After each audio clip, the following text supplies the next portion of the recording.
Asset forfeiture is a thing. Yeah, we were talking about that. It's a problem. It's sad. It is for sad. the people that have to be. Well, and here's the case that may turn this around. Involving a woman by the name of Crystal Starling. Back in October of 2020, Rochester, New York police raided the West Main Street apartment of this woman and her then boyfriend, who was suspected of dealing drugs at the time.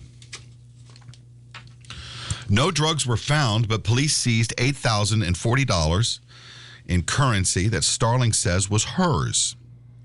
Her boyfriend was arrested based on drugs found at another home, but he was later acquitted of the charges. Meanwhile, Crystal Starling has been trying to get her money back since the acquittal. She's still trying.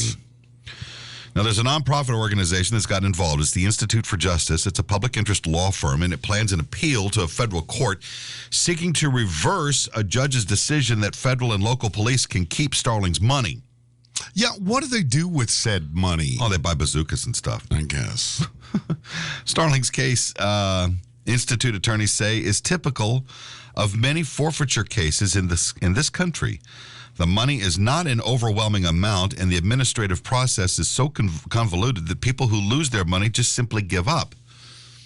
Sometimes it's as low as like maybe $400 or $500, or maybe $1,000. In this case, it's $8,000. And $8,000 is a lot of money for some people. $400 or $500 would be a lot to me. Well, sure. Yeah, it is. Now, the Institute attorney, Seth Young, said this. This is very common where it's a small amount of money. You don't hire a lawyer, and the maze of forfeiture procedures trips up a person who represents themselves, and the person ends up losing their money. They never get it back because of all of the red tape, all the stuff that they have to go through. Now, Crystal Starling tried, without the aid of a lawyer, to chase down her seized money. She also lost use of 2 cars, which were also taken, then later returned. She had to pay for a rental car during those weeks. Yeah. She said... But she couldn't do that. She didn't have her money. Right. She said that the money was rightfully hers to begin with, but she felt sure the acquittal of her ex-boyfriend would trigger the return of the $8,040. And it didn't. She said, after trial, I tried to get my money back. They sent me through this whole process of trying to get it through the courts, and I still did not get it. Court papers show that federal prosecutors maintained that Starling missed deadlines for the administrative filing of claims for the return of the seized money, and that her claim was first made 3 months after a default awarded the money to the government. She said she was on vacation, and records supported this claim at a time when the government said it gave direct notice. Now, a federal judge upheld the decision by authorities to keep Starling's money, which is typically then divided among police agencies. Wow. So it's a profit thing. Yeah. The Federal Appellate Court for New York often supports decisions such as that made to affirm the seizure. And that's according to the Institute for Justice lawyers. The attorneys had been trying to find a case worthy of appeal, but the hunt was difficult because many people don't challenge the seizure to the extent of Starling, who filed claims and then the legal action.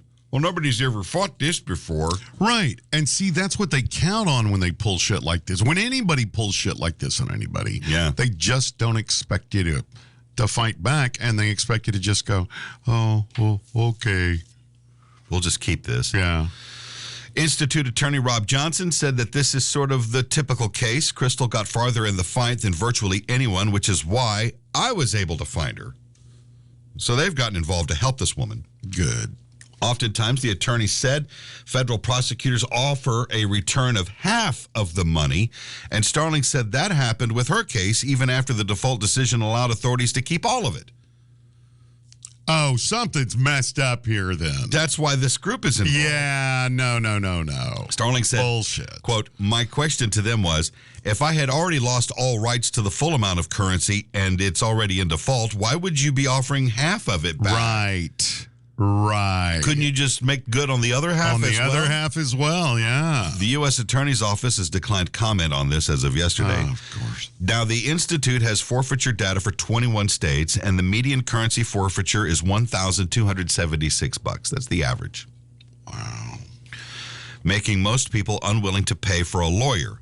Because lawyers are going to cost more than that. Right. If local or state police use the federal forfeiture process by turning over currency or property to federal law enforcement, the local or state agencies can see an 80% return.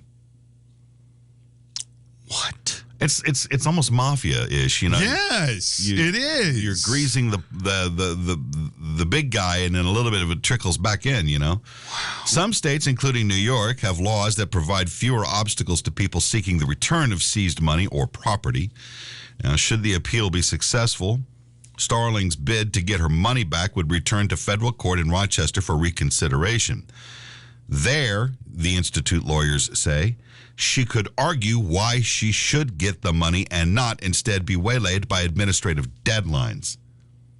In essence, she's having to sue the federal government in a roundabout way. Right.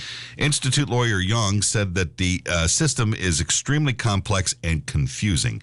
It's really hard to navigate even for lawyers. They get tripped up by the procedures, and then they miss a deadline in these super strict rules. Right. He said oftentimes the merits of these cases are never heard. Starling said her reasons for seeing her money returned are simple. I wasn't charged with anything. Correct. Yeah. Well, I was involved in a crime. Okay. You're acquitted in a court of law. Your court said I didn't do this. Right. Now, where's my shit? Where's my stuff? I don't care about his stuff. I got my car back. Right. I want my money. You should be happy with that. No, you took $8,000 from me. It's been documented. It's in your own court. And you offered me half. Where's the other half of it, bitch? No. Oh, we've already spent that. We bought, you know. We bought burritos for the office. It went toward the armored personnel carrier. Right. No, that's not right. No, it's not. And I've heard story upon story about this whole thing, even all the way down to the fact that when somebody gets popped for, even what's even more infuriating, when they get popped for like a small amount of cannabis. Mm-hmm. And then they get acquitted. Right. Or the case is dropped for whatever reason. Yeah. Not enough to pursue or whatever. They take the guy's dope or whatever the case. But while they were in the guy's house, they find, $3,000. They take that. Right. Oh, you have a car in the driveway. We're taking that too. Because we think it was used, in association with the committing of the crime. Right. And then when everything gets dropped, everything should return back to normal. But it does not. But it does not. No. And it really should. And especially if they find you not even associated with whatever the crime was. Right. And this woman wasn't. Completely acquitted. So what's the problem? Well, it's money. Yeah. It's like that joke about, the cops, they raid a place and they find 10 pounds of pot, but they turn in like 8 pounds. Yeah. And then at trial, it's 4 pounds. Yeah, right. Where did it all go? Yeah. That's why I always cast a wary eye on drug bust stories that come through where they say it has a street value of blank. Right. How do they know? They're making those numbers up. Sure they are. And they're going to inflate that number so they look like they got more. Right. Like they're fighting the war on drugs, which is a joke. Yeah. And everybody knows it. Yes, they do. Everybody knows That's true.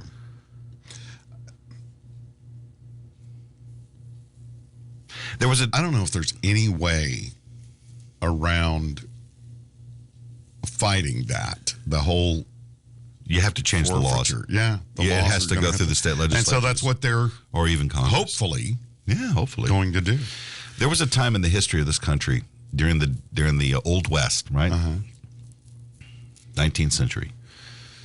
You had small territories, right? They weren't even states. Right. They were barely a county, maybe. They had basically a town, but they had to have some sort of law enforcement. So the town citizens would elect themselves a sheriff, or you wouldn't maybe not even get a marshal out of the deal. Marshal. So you got yourself a sheriff, and he would hire a couple of deputies, right, to help keep everybody, in line. In line. And to incentivize this, they would collect taxes, right? Yeah. To keep him paid. Right. But the sheriff would say, "I'll pay $20 for every arrest you bring me." Oh. Now, just think about that for a second. They're paid per arrest. Yeah. It's getting to be toward the end of the month. Yeah, you got to get your quota. It's getting toward the end of the month, and I need to pay my, my bar bill. Come here, you. Right. You look like a scofflaw. Yeah. And then you get. What are you doing out here, long hair? And then wait, we all have long hair. They throw you in the jail, and then back in those days too, the judges they dropped a ton of cases in those days. They didn't really convict too many people. They would. Oh, you spent 5 days in jail, get out of here. Yeah, that kind of, unless you were a horse thief, then they'd hang you. They'd hang you, right. Sure. But if they, the whole notion of one guy shoots another guy and kills him. And the way a lot of those guys got freed from the judge was that the defense was it was a fair fight. Oh, like a draw sort of thing? Well, kind of. The notion of the quick draw never really happened. It never happened. No, that didn't. That was a Hollywood thing. That's a Hollywood thing. Nah, all the shooting was like actual gunfights. Well, yeah. Like some guy pulled a gun on somebody else at a poker table. And the other guy pulled a gun and shot him. You know? It's that kind of stuff. Yeah. Stuff that still happens today, for example. Exactly. But back the defense was, it was a fair fight. I didn't shoot an unarmed man.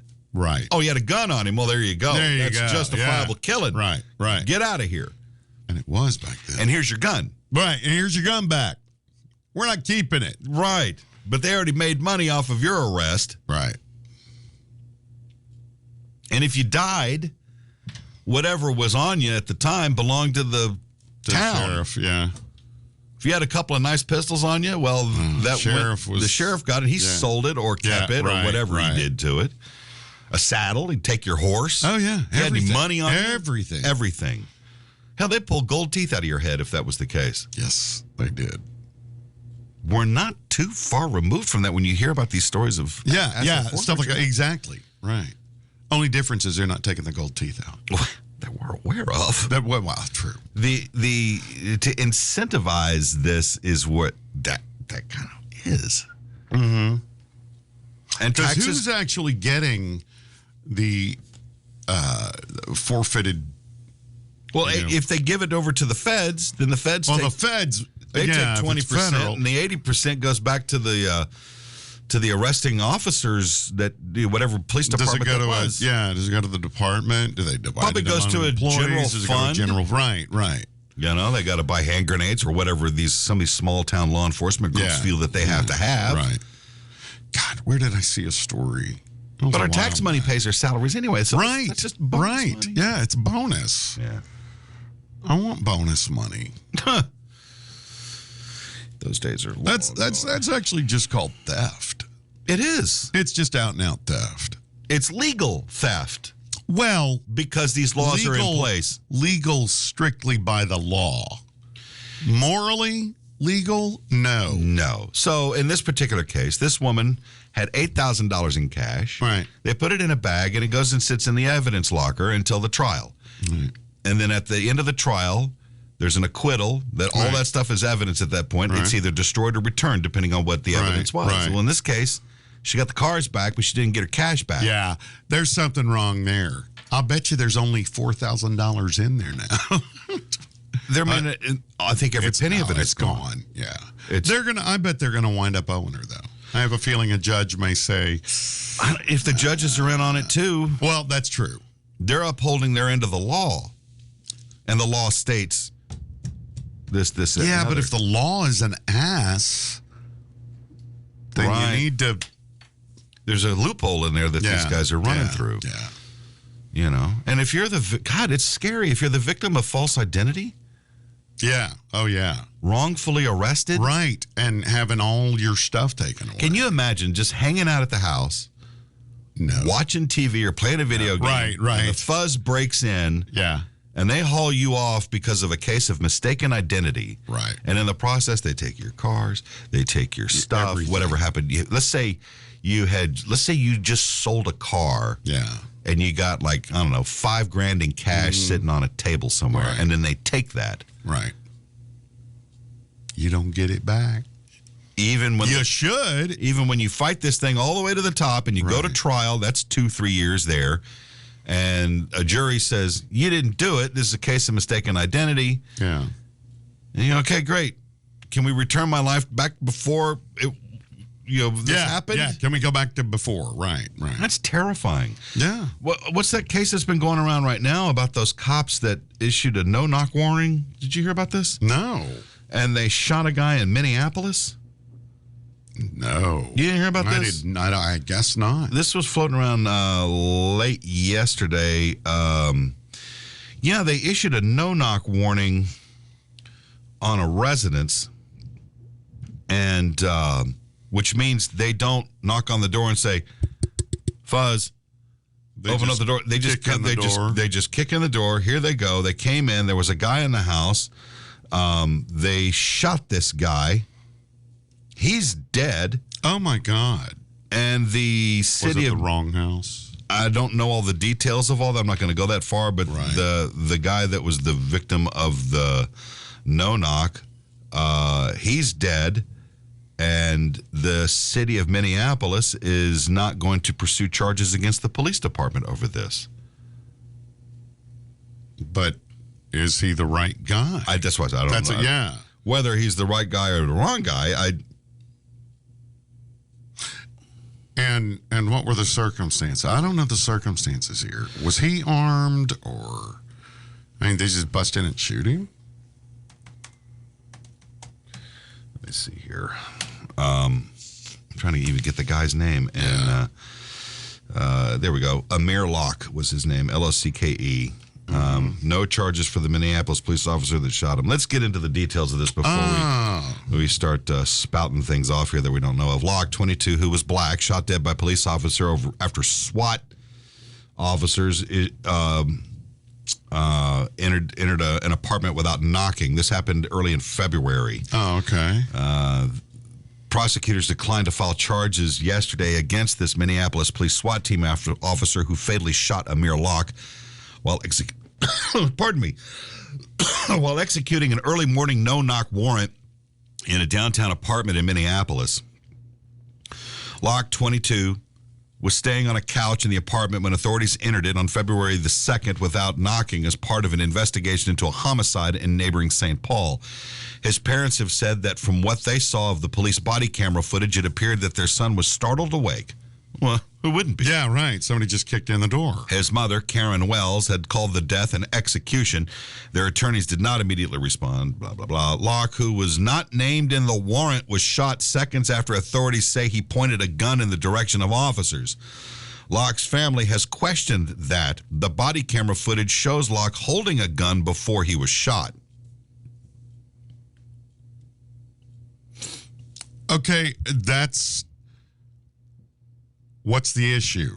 Minnesota's Attorney General Keith Ellison and the Hennepin County Attorney Michael Freeman, whose offices reviewed the case, said that they determined that the relevant officer, Mark Hanneman, was justified in firing his weapon. Quote, there is insufficient admissible evidence to file criminal charges in this case. Specifically, the state would be unable to disprove beyond a reasonable doubt any of the elements of Minnesota's use of deadly force statute that authorities the use of force by Officer Hanneman. Well, the use of deadly force on somebody that it didn't need to be used on. So, dude was asleep on his couch. Somebody busts in the house. He grabs a gun. Right. I would too. You're in bed to middle of the night.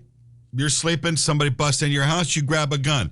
It's a cop executing a no-knock warrant. Whether he's got the right place or not doesn't really matter. It's immaterial. Right. You don't know. You're barely awake, and you point that they need gun to do somebody. away with the no-knock. Yeah, that's what this is about. And that completely needs to be done away with, because this has happened too many times. Well, certainly it is. It has happened far too many times. Yes. And both police and innocent victims, innocent civilians. Yes. Died. Yes. Yeah. So this guy who was not even named in the warrant, he's dead because he wakes up to a cop standing over him. He doesn't know what's up. Right. Who are you? Why are you here? Yeah. Why are you breaking in the door? Yeah. They need to do away with them. When I lived in Kansas, as a television reporter, there was a case, something similar, but thank God nobody died. The cops executed a warrant, an arrest warrant, search and arrest warrant for somebody. And it was like a drug case, I think. Mm-hmm. And they went to the wrong address. Yes, yeah, and they exactly. busted in on Ma and Pa Kettle in their 70s and 80s. Right. Thankfully, nobody got shot. But boy, was that woman pissed. Her argument was, they stepped all in my flower bed. Oh, really? That's what she was pissed about. Not the fact that the front door had been taken off of its, door jam. And they don't cover that. They did. Oh, they did. There was so much hollering from the citizens, police review board and all this that the city came in and fixed up this woman's home and they replanted her flower garden. I'll bet they did. Yeah, it was a thing. Yeah. Boy, she was pissed. A lot of times they just don't take responsibility when they do things like that. The house they were supposed to get was across the street. Yeah. Nice detective work, Lou. Exactly.